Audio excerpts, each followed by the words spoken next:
नमस्कार साथियों, explore with curiosity में आपका दिल खोलकर स्वागत है। आज हम लोग चर्चा करने वाले हैं विकसित भारत यानी डेवलप इंडिया के बारे में, जिसकी संकल्पना जो बहुत साल पहले ही हमारे जो स्वतंत्रता सेनानियों थे उन्होंने देखा था, हमारे जो पूर्वज थे उन्होंने देखा था। आज ये संकल्पना पे बात करना इसलिए जरूरी है क्योंकि अभी जो बजट आया 2025 का, इसमें बात किया गया है कि 2047 तक भारत को क्या बनाना है, विकसित देश बनाना। भारत एक विकसित भारत की संकल्पना जो देखा गया है, इसके ऊपर हम लोग बात करने वाले हैं। क्या ये पॉसिबल है? क्या हाँ सच हो सकता है? तो कैसे सच होगा? क्या करना पड़ेगा इसके लिए? क्या ये सिर्फ सरकार की जिम्मेदारी है कि भारत को विकसित बनाने का? क्या यहाँ के नागरिकों का भी जिम्मेदारी है? तो हम आप सबसे एक अपील करना चाहते हैं, जितना भी लोग आज इस वीडियो को देखने वाले हैं, ठीक है, सब कोई देश हित के लिए कुछ ना कुछ आपको अपना कंट्रीब्यूशन देना है, भारत को विकसित बनाने के लिए अपना सहयोग देना है। जैसे कोई टीचर है, कोई शिक्षित है व्यक्ति, तो छोटा बच्चों को पढ़ा के उनका माइंडसेट को बदल के कि देश के लिए कैसे कर सकते हैं। और कोई अलग-अलग फील्ड में काम करे, डॉक्टर है, तो किसी का हेल्प कर देना डॉक्टर में, कोई और अलग काम करता है, तो अपना मतलब कि देश के लिए कंट्रीब्यूशन देना ही बहुत बड़ा बात होता है। तो आपको देश के लिए जीना ज़रूरी होगा, फिर क्या होगा, भारत जो हम लोग का देश है वो विकसित देश बनेगा। आपका सोच जो है उसको बदलना पड़ेगा, मतलब कि अमेरिका, जापान, ब्रिटेन, ठीक है, चाइना, जब ये सब का बात होता है तो सुन के बहुत अच्छा लगता है ना, इसके लेवल का इंडिया कर रहा है। लेकिन सोच तो बदलना पड़ेगा, सोच यदि हम लोग का छोटा रहेगा तो क्या हम इन सब देशों को टक्कर दे पाएँगे? कभी भारत विकसित बन पाएगा? नहीं, सिर्फ सरकार के भरोसे छोड़ने से नहीं होगा, हम लोग को भी कदम उठाना पड़ेगा भारत को विकसित बनाने के लिए। जो टारगेट रखा गया है 2047 तक, क्योंकि उस टाइम भारत का क्या हुआ, 100 साल पूरा होने वाला आज़ादी का, तो उस टाइम तक हमें कोशिश करना है कि भारत को विकसित बना दिया जाए। भारत विकसित कोशिश क्या, भारत विकसित बन ही जाना चाहिए, डेवलप इंडिया कहलाना चाहिए। तो ये हमारा दादाजी तो वो भी क्या लिखते थे, भारत एक विकासशील देश है। हमारा पिताजी आए लिखने इंडिया पे निबंध लिखो, तो वही कहानी, भारत एक विकासशील देश है। अरे हम लोग भी क्या लिख रहे हैं, भारत एक विकासशील देश है। लेकिन हम लोग का जो नेक्स्ट जनरेशन आने वाला है 2047 के बाद, वो ये बात नहीं लिखना चाहिए। वो जो लिखेगा भारत एक क्या है, विकसित देश है, इंडिया एक डेवलप कंट्री है, ना कि डेवलपिंग कंट्री के साथ। ठीक है, आज का वीडियो हम लोग शुरू करते हैं। भारत एक विकासशील देश है, ये बात सबको पता है। इंडिया एक नंबर 1 ग्रोइंग कंट्री है, अभी इकोनॉमी में ग्रो कर रहा है, उसके बाद डिफेंस में ग्रो कर रहा है, और भी जो मैन्युफैक्चरिंग हब इंडिया धीरे-धीरे बढ़ते जा रहा है। ये सारा बात आपको अच्छे से पता है। लेकिन इंडिया में को विकसित बनने के लिए, भारत को विकसित बनने के लिए बहुत सारी समस्याएँ हैं। समस्याएँ बताने का हमको ज़रूरत नहीं है ना, आपको सारा पता है। गरीबी भयंकर है भारत में, ठीक। उसके बाद बेरोज़गारी भयंकर है भारत में। उसके बाद क्या है, यहाँ के लोगों का सोच जो है बहुत ज़्यादा डेवलप नहीं है, क्योंकि बहुत सारे लोग शिक्षित नहीं।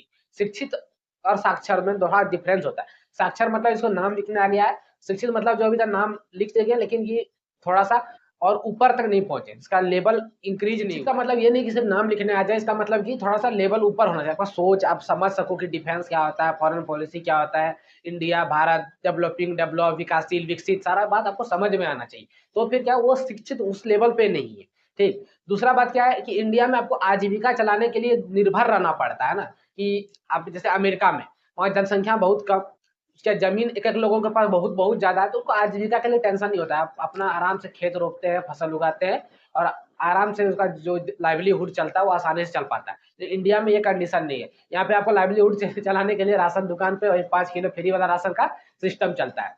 तो भारत में ये सब समस्याएँ बहुत हैं। इन समस्याएँ गिनाने से काम तो नहीं चलेगा। क्या करना पड़ेगा? उस समस्याओं से लड़ के आगे बढ़ना पड़ेगा और देश को विकसित बनाना पड़ेगा। समस्याएँ किसके साथ नहीं होती? बिना समस्याओं का ज़िंदगी भी बेकार है जीने में। तो समस्याएँ तो रहेंगी, लेकिन उसके साथ लड़ के देश को क्या करना पड़ेगा? विकसित बनाना पड़ेगा। तो पहला जो काम करना होगा, हम लोग को रेवड़ी सिस्टम को खत्म करना पड़ेगा। जब तक ये फ्री बीज हम लोग को मिलते रहेंगे, हम लोग को नाचते रहेगा। जैसे हम अपना ही राज्य का एग्ज़ाम्पल लें, दूसरे का राज्य का नहीं देखते, पहले अपना ही राज्य का बात करते हैं। इसमें सबसे इम्पोर्टेंट है मैया योजना, ना। तो ये शुरुआत जो हुआ था, पीएम किसान योजना से शुरुआत हुआ। इसका जो फ्री बीज का जो शुरुआत हुआ था, ये पीएम किसान योजना से शुरुआत हुआ था, ठीक है? या धीरे-धीरे क्या हुआ, सब जगह ये रेवड़ी बाँटना चालू हो गया, फ्री बीज देना चालू हो गया। ₹2000 का 3-3 साल में आपको मिलता था, ₹6000 का। तो ये छः ₹6000 जब डायरेक्ट जब मिलने लगा, तो लोग किसान जो होते थे खेती में तो कम इसका हेल्प करते थे, अपने अलग-अलग कामों में और ज़्यादा इसका पैसा का उपयोग करने लगे। तो यहाँ से क्या हुआ, रेवड़ी सिस्टम स्टार्ट हो गया इंडिया में। और उसके बाद कहर लेके आया जब झारखंड में चुनाव जीत गया, ₹2500 मैया योजना। तो ये ₹2500 मैया सम्मान योजना के नाम पे देते हैं। लेकिन यही मैया क्या करते हैं, धूप में और राशन दुकान में फ्री में लाइन लगा देते हैं। तो बताइए कहाँ से सम्मान है मैया का, बताइए? मैया का यदि सम्मान देना था, नहीं 2500 देना पड़ता, नहीं 5 किलो राशन देना पड़ता। बदले में क्या करते हैं कि अच्छा रोजगार देते हैं उनको शिक्षित बनाते हैं, उनको स्किलफुल यदि कर भी नहीं देना पड़ता, नहीं है 5 किलो राशन देना पड़ता है फ्री का, ठीक। वो खुद कमा लेते हैं, ₹2500 पैसा है, इसको वो वापस कर देते हैं। तो ऐसा कुछ सरकार सोच नहीं रही है और लोगों को गुमराह करके सिर्फ वोट जीतने के लिए 2500 पैसा, 5000 पैसा, जहां मन तहाँ जितना मन तितना पैसा दे। लाडली बहना योजना, अभी जो दिल्ली चुनाव हुआ इसमें भी बात किया गया 2100 रुपया देने का, 500 रुपया गैस सब्सिडी देने का। ये सारा काम जो है फ्री बीज बांटने का, 200 यूनिट तक बिजली फ्री, झारखंड में भी है, दिल्ली में भी है। तो सारा चीज जो फ्री बीज जितना भी बांटा जा रहा है, रेवड़ी जितना भी बांटा जा रहा है, सब आगे चल के नुकसान होने वाला है, सब आगे चल के नुकसान होगा। भारत को डेवलप बनने में बहुत ज्यादा रोकने वाला है ये रेवड़ी सिस्टम। ठीक, देखिए सरकारें जो होती है वो नागरिकों को पढ़ाना चाहती नहीं है, वो एजुकेटेड शिक्षित बनाना चाहती नहीं। पढ़ लेगा तो समझ जाएगी सरकार हमारे साथ क्या कर रही है ना, तो वो एमपी एमएलए का जो वैल्यू है वो समझ में आ जाएगा। आज हम लोग के घर के पास एमएलए गुजरता गाड़ी तो 10 लोग देखने में आ जाते हैं, अरे एमएलए गुजरियल छो, बाप रे। देहात में देखिए तो क्या बाप रे, एमएलए नहीं क्या साहब गुजर गया। अब जैसे वार्ड के साथ बात करते हैं गाँव का, वैसे एमएलए के साथ बात करते हैं, क्योंकि वो भी एक इंसान है, आपने उसको जिताया है। लेकिन नहीं, एमएलए जब इधर से गुजरता है सब लूटना चाहते हैं, 200 टका हमको दे दो, 500 टका वो ले लेगा, कुछ से कुछ बोलेगा, चबूतरा बनवा दो, कटहल गाछ नहीं हुआ वो उगा दो, अनसन जो मन से मेरा विधवा पेंशन, वृद्धा पेंशन, सब दो कुछ को सुनाना। ये सारा काम आप आसानी से कहीं भी ब्लॉक में जाके इधर उधर करा सकते हैं। उससे कुछ बड़ा काम, जैसे रोड नहीं बना, स्कूल में टीचर नहीं हो, स्वास्थ्य केंद्र चाहिए, तो अच्छे कामों को हम बात ही नहीं करते, जो पब्लिक सेक्टर काम हम लोग पर्सनल पे आ जाते हैं। भारत को डेवलप बनने में रोकने वाला है, भारत को डेवलप बनने में ये भी चीज रोकने वाला है, क्योंकि हम लोग का सोच जो है बहुत छोटा हो चुका है। ठीक, इस सोच को बढ़ाना, सरकार के भरोसे रहने से नहीं चलेगा। अब हम लोग को भी कदम उठाना पड़ेगा, और क्या होगा, शिक्षा का क्षेत्र में हम लोग को बेहतरी लाना पड़ेगा। जब तक हम लोग इस एग्जाम के भरोसे और एग्जाम पास करें, गवर्नमेंट जॉब लेने के भरोसे बैठे रहेंगे कि पढ़ाई का मतलब जब तक ये नौकरी रहेगा तब तक हम लोग डेवलप नहीं कर सकते। पढ़ाई का मतलब जब एजुकेशन बन जाएगा, कैसे बनेगा, जब सरकार रोजगार उपलब्ध कराएगी। देखिए अब लोग पढ़ाई इसलिए करते हैं कि उनको रोजगार मिल जाए। अब रोजगार ही नहीं है लोगों के पास, आप बोलेगा इनोवेशन कीजिए, क्रिएटिविटी कीजिए, एंटरप्रेन्योरशिप खोलिए, लोग भूखले मरा जाएगा, तो वो तो हो नहीं सकता है। सरकार को रोजगार के नए नए मेथड उपलब्ध कराना चाहिए, स्किल्स लेबर को बढ़ाना चाहिए, मतलब स्किल सिखाना चाहिए नागरिकों को कि आप स्किल कैसे बनिएगा। ठीक है, तो ये भारत में अभी भी जो लोग रोजगार मांगने आते हैं, आप देखिए गांव में जो लेबर वर्ग के लोग होते हैं, जो दिहाड़ी मजदूरी करते हैं, उनको कोई स्किल नहीं होता है, वो आते हैं, गरीब है, पैसा नहीं है, काम दे दीजिए। लेकिन ऐसा रियल में चल नहीं सकता है ना, आपको क्या चाहिए, स्किलफुल चाहिए कि हम ऊंचाई पे पेंट कर सकते हैं, ठीक है आप ऊंचाई पेंट करो। कोई बोले हम कारपेंटरी कर सकते हैं, कोई इलेक्ट्रीशियन है, कोई प्लम्बर है, तो अलग अलग क्वालिटी का काम होना चाहिए। लेकिन आज भी अभी तक वो में ऐसा छाया हुआ नहीं है कि हाँ हम मेरे पास ये स्किल है, हम ये काम करने आता है। यहाँ आते हैं, हाँ गरीब है, कुछ भी काम बोल दो वो करने तैयार है। अब कुछ भी काम जब करते हैं तो अच्छा से ढंग से नहीं हो पाता है, और वो क्वालिटी नहीं आता है। ठीक, इसलिए क्या होता है, स्किल बनाना लोगों को बहुत जरूरी। स्किल्ड रहेंगे तो काम भी अच्छा मिलेगा, पैसा भी ज्यादा मिलेगा, और क्या होगा, देश आगे तरक्की कर पाएगा। ठीक है, तो सरकार को इस सेक्टर पे भी बहुत ज्यादा ध्यान देना चाहिए, लोगों को स्किल बनाने के लिए। और सरकार स्किल बनाने के लिए काम कर रही है, स्किल इंडिया प्रोजेक्ट है, बहुत सारा ऐसे प्रोजेक्ट चल रहा है, जेएसडीएम और क्या प्रोजेक्ट है, ऐसा बहुत सारा प्रोजेक्ट चल रहा है। लेकिन इसमें घपलाबाजी बहुत है, इसमें घपलाबाजी क्या है, बहुत, इसलिए ये जमीनी स्तर पर उतना इफेक्टिव नहीं हो पाई है। ठीक, स्किल तो बन जाता है, इसके बदले रोजगार मिल नहीं पाता है, स्वरोजगार सारा लोग कर नहीं सकते, इसीलिए उतना ज्यादा इफेक्टिव नहीं हो पाया है। वोट जो देते हैं, हम किसी भी सर पार्टी को जिताते हैं, किसी अपना नेता जब चुनते हैं, तो पैसा देख के नहीं देना चाहिए ना, अपना खुद रिस्पॉन्सिबिलिटी लेना चाहिए। कौन अच्छा नेता है, कौन हमारे गांव के लिए, समाज के लिए, अपना राज्य के लिए काम करेगा, उसको जिताना जरूरी है, ना कि पैसा देख के।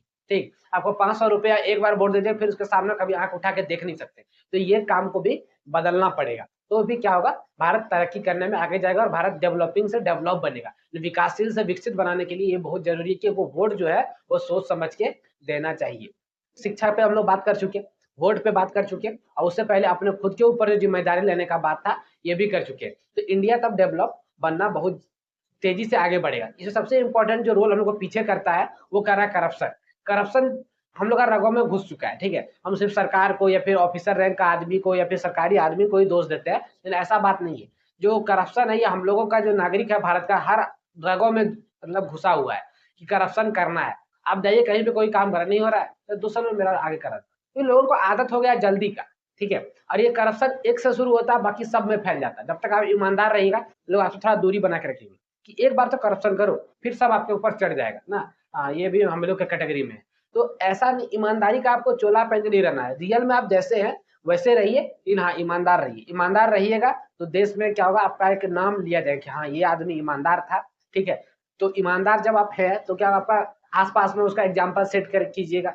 तो वैसा जब आप एग्जाम्पल सेट करता है, बड़ा जॉब लीजिए, यूपीएससी कोई क्वालिफाई किए, तो वहां पे आपका डीएम तक का रिश्वत बंधा हुआ है। तो वैसा सिस्टम नहीं होना चाहिए कि डीएम हम बड़ा पोस्ट पे हैं तो उससे जो जूनियर है उसको क्लियर रखें कि हाँ नहीं, आप में से कोई रिश्वत, अपना डिपार्टमेंट को पहले साफ करना है, उससे पहले खुद को साफ करना है। खुद जब क्लियर रहेगा तो ही तो दूसरे को क्लियर कर पाएगा। खुद यदि खुश नहीं है, दूसरे का दुख बांटने चले, दूसरे का दुख क्या सुन पाएगा, पॉसिबल ही नहीं है। तो खुद को साफ करना जरूरी है, फिर क्या होगा, पूरा देश जो है भारत धीरे धीरे साफ होते जाएगा और करप्शन धीरे धीरे खत्म होते चलेगा, और फिर भारत क्या होगा, विकसित बनने के पास और नजदीक पहुंचते चलेगा। ठीक है, जो हम लोगों ने प्लेज लिया है 2047 तक, ठीक है, नरेंद्र मोदी इस साल जो बजट निकला इसमें बात किया गया भारत जो है 2047 तक विकसित भारत बनेगा। तो इस प्लेज में हम लोग का साथ देना बहुत जरूरी है। इस जो मूवमेंट होने वाला है विकसित भारत का, इसको जीने के लिए हम लोग का साथ आना बहुत जरूरी है। पूरा देशवासी सब मिलके 140 करोड़ जनता मिलके जोर लगाएगी तो क्या से क्या हो सकता है।